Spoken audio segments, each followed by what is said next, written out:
जय हिंद, हर हर महादेव। देखिए, कहा जाता है कि नेतृत्व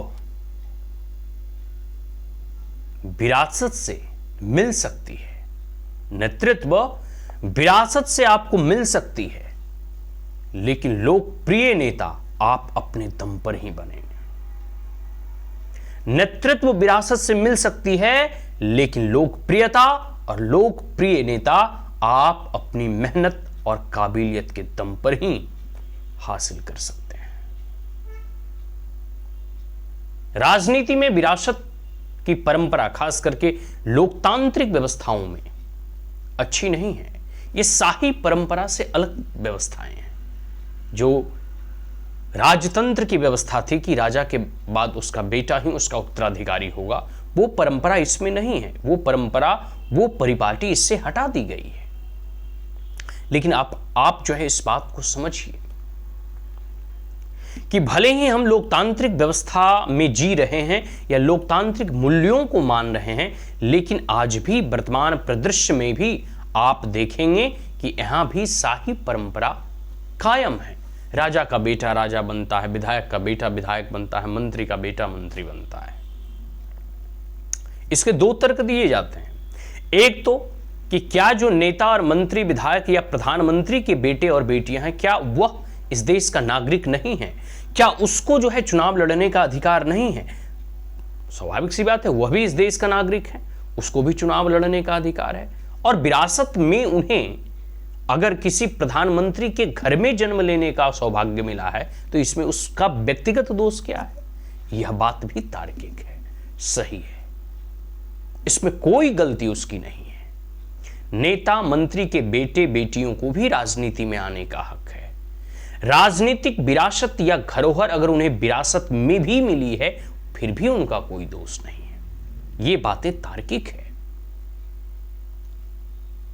और ऐसे होना भी चाहिए। कोई बड़ी इसमें जो है बुराइयां भी नहीं छुपी हुई है। लेकिन फिर मैं उस बात को दोहरा रहा हूं कि राजनीति आपको विरासत में मिल सकती है, पार्टियां विरासत में मिल सकती है, आप पद का दावेदारी विरासत में हासिल कर सकते हैं, लेकिन लोकप्रियता वह तो आपको अपनी काबिलियत से ही अर्जित करना होगा।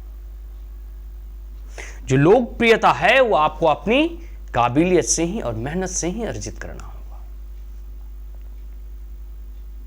अपने पिता, अपनी राजनीतिक पार्टियों की बदौलत आपको जनता एक बार सत्ता में बैठा सकती है, दोबारा नहीं।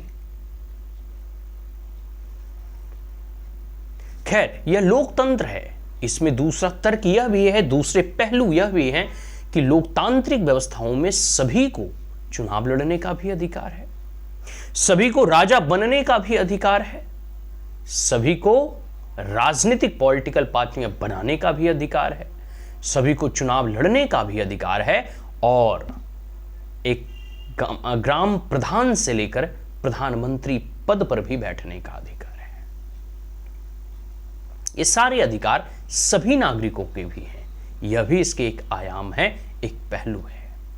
और इस पहलू के अनुसार से वह व्यक्ति जो जीरो से हीरो बना है, वह व्यक्ति जो धरातल पर उतरकर जिसका बचपन संघर्षमय रहा हो, वह व्यक्ति जिसका बचपन, कहा जाता है ना कि the child born with the silver spoon, वह जो चांदी के चम्मच के साथ नहीं जन्म लिया है, ऐसे व्यक्ति जब अपने कठोर से कठोरतम परिश्रम और कर्तव्य निष्ठा के बाद, संघर्ष के बाद जब फर्श से ऊपर उठते हैं,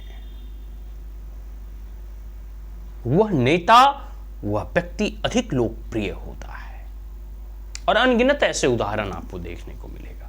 वर्तमान में जो शीर्ष नेतृत्व पर बैठे हमारे प्रधानमंत्री हैं, the priest king of Harappan civilisation, विश्वास करें वह व्यक्ति हैं जो चांदी के चम्मच के साथ जन्म नहीं लिए।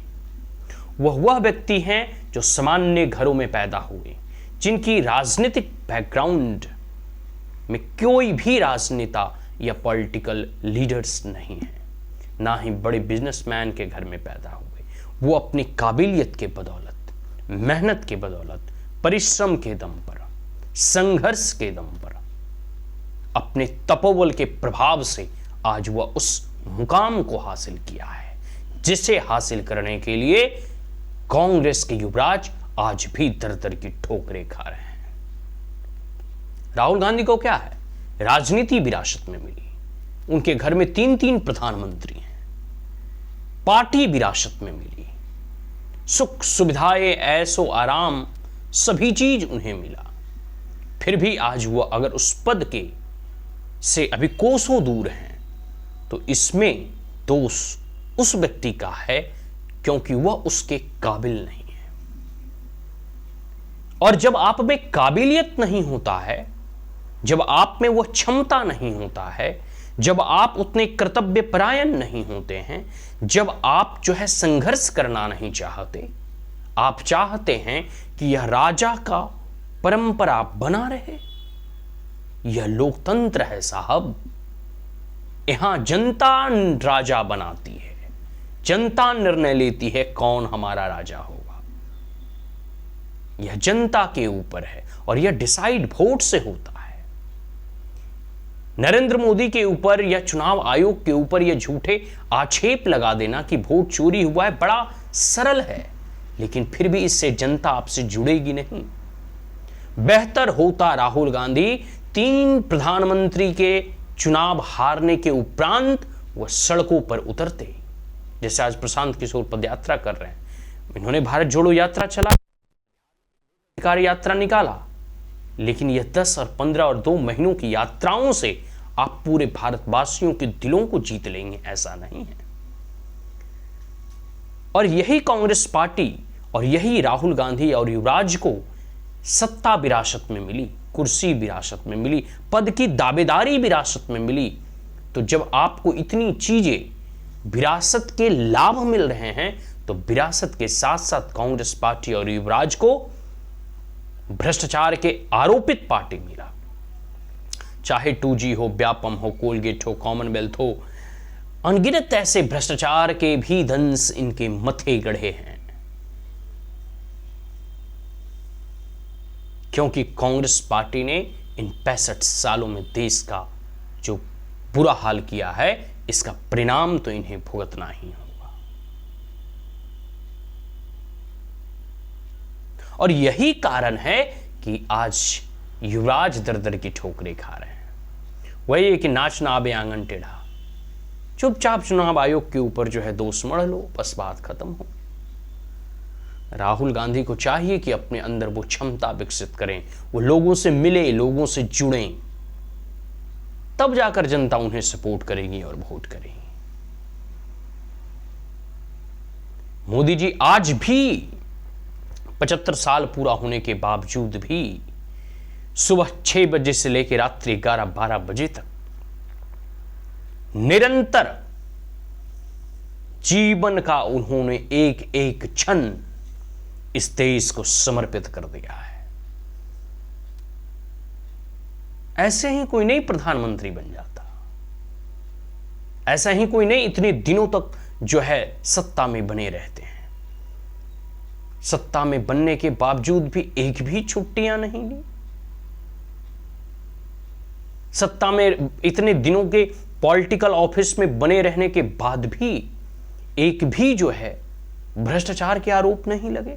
इन्होंने अपने लिए कोई व्हाइट हाउस नहीं बना लिया, ना ही अपने परिवारों के लिए अचूक संपत्ति अर्जित कर लिया। इतना समर्पण भाव है, इतनी पूरी पारदर्शिता के साथ काम करते हैं, ना खाएंगे ना खाने देने का मंत्र के साथ ये चलते हैं।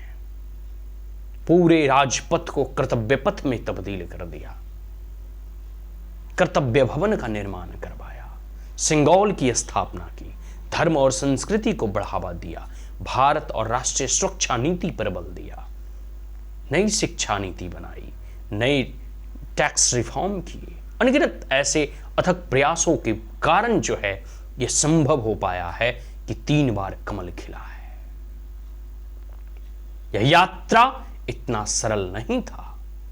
इसमें तमाम बीजेपी और पॉलिटिकल कार्यकर्ताओं ने अपनी खून पसीने से इस पार्टी को सींचा है और उसी के कमल स्वरूप प्रधानमंत्री नरेंद्र मोदी तीसरी बार भी प्रधानमंत्री बन पाने में सक्षम सिद्ध हुए हैं।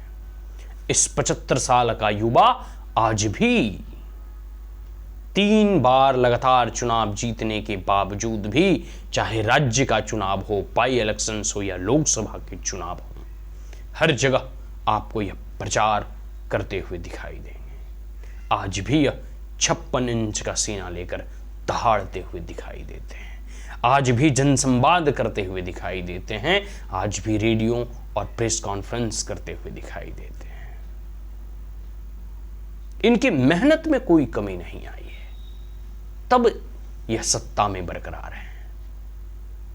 और बिलीव करें, मेरा ऐसा व्यक्तिगत मानना है, जिस दिन प्रधानमंत्री नरेंद्र मोदी का 1/4 परिश्रम भी राहुल गांधी करने लगे हैं ना, उस दिन से युवराज के भाग्य बदल जाएंगे।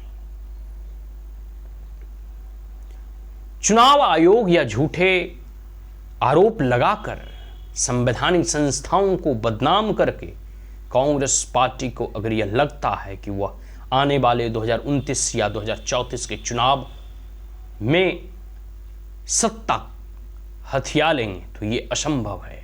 न भूतो न भविष्यति। आज के लिए इतना ही। जय हिंद। हर हर महादेव।